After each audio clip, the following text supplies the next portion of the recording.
My God, I hate drugs. And we have this breaking news. The Pasay Night Court has rejected RAPPLER CEO Maria Ressa's bail plea. And we now have on the line presidential spokesperson Sal Panelo. Good evening, sir. Hello, sir. Yes, sir. Sir, Maria Ressa is calling this warrant for her arrest for tonight, released by the NBI, as an attack on press freedom. Your reaction to that, sir? You know, just like the case filed against her with respect to tax evasion, this time it's libel. There is no connection whatsoever with exercise of press freedom. You must remember that there is a preliminary investigation with respect to any crime filed against any person, where the prosecutor determines whether there is probable cause or not. The moment they find out that there is one, then they file the case in court. And the court, through the presiding judge, will personally determine whether there is probable cause. And if he does find it so, then he issues a warrant for the arrest of the respondent or for the accused. So, in other words, the rule of law has been observed in this particular case. She was given the opportunity to present evidence to rebut charges against her, and there is no pending case in court. Now, she's complaining that the warrant of arrest was issued irregularly. I don't think so. Because, you know, a warrant of arrest issued by a court is only frowned upon when it is issued on a weekend, meaning at the end of Friday, you issue a warrant of arrest and the police officer would serve it to you. So you will have no more time to file a bail. You have to sleep in jail for 2 days before you can post bail. But I understand this was issued yesterday afternoon. So there's still time for her to file tomorrow morning. It's a weekday. So I think she's just making something out of nothing. Sir, yung parang timing lang daw, because the case was, the story was published, yung may cyber libel case, no, May 2012, and some are saying yung legalities lang na the violation was committed even before the law was enacted, 4 months before the law was enacted. Tapos patong-patong rin daw yung cases, including the tax evasion cases against Maria Ressa and RAPPLER. Alam mo kasi ang batas, hindi namimili ng oras. Pag yun ay final sa'yo at napatunayan na may probable cause, talagang ipafile sa iyo. Otherwise, mamimili ka ngayon ng kakaroon ka ng discrimination. Sabihin lang po, kasi si Maria Ressa, journalist, ayaw galawin. Samantalang yung ordinaryo tao, dinidemanda, pinapa-aresto agad. Hindi po pwede yung, we cannot be using our influence, our stature as a journalist, or for that matter, our social status para magreklamo tayo na inaapi tayo. Hindi naman po pwede. Kailangan para pantay-pantay ang tingin ng batas sa lahat ng tao. Okay. And then, sir, last na lang. So wala naman po talagang concerted effort on the part of the government allegedly to silence its critics because of these cases against RAPPLER and Maria Ressa? Alam mo, napapansin mo si Presidente at ang administrasyon, hindi pinapabayaan lang ang katakot-takot na assault kanyang reputasyon, integrity. Wala nga dinidemanda. Di ba? Si Presidente na mismo ang binabalana, pinapabayaan niya lang. Kasi nga naniniwala siya sa kalayaan ng pagpapahayag. This hour, the arrest of RAPPLER CEO and Executive Editor Maria Ressa. This is in connection with a cyber libel complaint. Ressa is now at the headquarters of the National Bureau of Investigation in Manila. Our Paulo Barcelon is closely monitoring the situation there. Paulo, can you tell us what's the latest?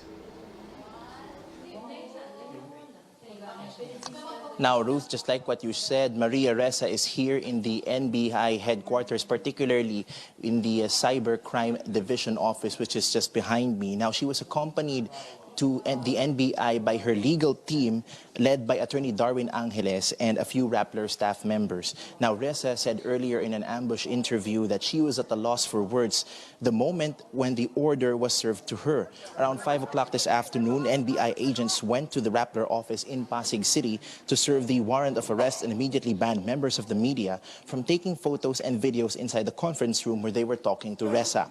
The said warrant was issued Tuesday, February 12th by Presiding Judge Reynelda Estacio Montesa of the Manila Regional Trial Court Branch 46. Shortly before 6:30 p.m., RESSA went with NBI authorities and her counsel, who said they were not harassed nor treated badly during their conversation.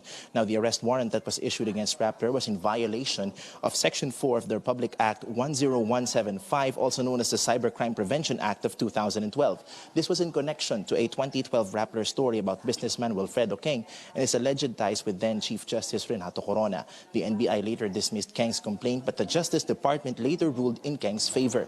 This was because Keng had argued that Rappler updated the report in 2014, which is 2 years after the enactment of the Cybercrime Prevention Law. Now, RESSA has long denied all allegations, calling it, quote, an attack on press freedom. She also remained defiant, saying that they are not intimidated and that no amount of legal cases, black propaganda, and lies can silence Filipino journalists who continue to hold the line.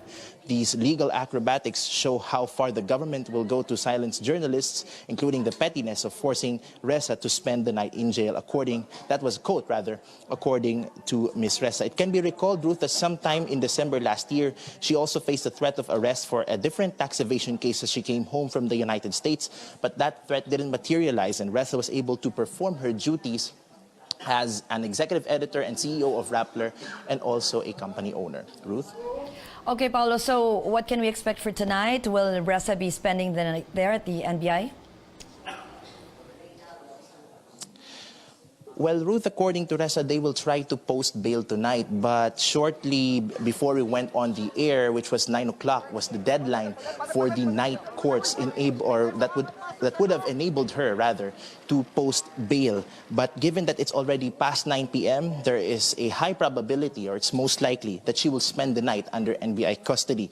Now, Ms. RESSA is inside one of the rooms here in the NBI Cybercrime Division, and what's unusual is that before we went on the air, Ruth, there were no officials from the NBI here, meaning her booking procedure hadn't really started yet, Ruth. Paulo Barcelon there reporting. Several groups slamming Maria Ressa's arrest. The National Union of Journalists of the Philippines says the cyber libel charge against Ressa is clearly manipulated and is, quote, a shameless act of persecution by a bully government. The group claims Ressa's arrest is part of what it calls the Duterte administration's obsession to forcibly silence media and to stifle free expression. The National Union of People's Lawyers also calling the arrest an undisguised attack on press freedom, which it says is an effective form of censorship. An international group which includes Nobel laureates also shows support for Ressa. The Reporters Without Borders Secretary General says the Rappler chief can rely on the solidarity of the 24 other members of the Commission on Information and Democracy, which Ressa is part of. UN Special Rapporteur Agnes Callamard likewise says in a tweet, quote, and another terrible nail in the coffin. Maria, I am thinking of you. You can count on me. You can count on us, unquote.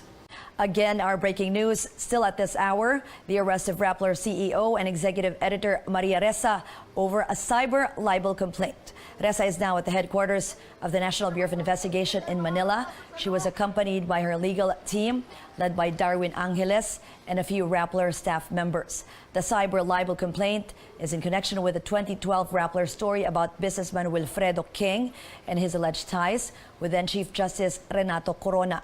The NBI later dismissed Keng's complaint, but the Justice Department ruled in Keng's favor.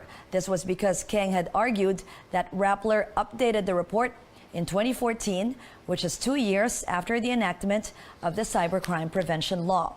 Ressa has long denied all allegations, calling it, quote, an attack on press freedom.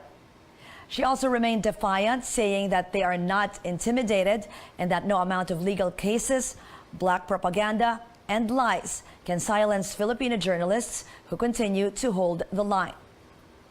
RESSA will most likely spend the night at the NBI headquarters. Mixed reactions from netizens on RESSA's arrest. This netizen saying, "She asked for it and she got it. Hashtag karma is unforgiving."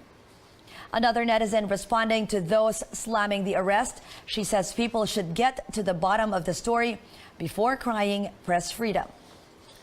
John Cruz says getting arrested is a badge of honor for journalists and that history will be the judge. John Benedicto keeps his comment brief. He cries out selective justice.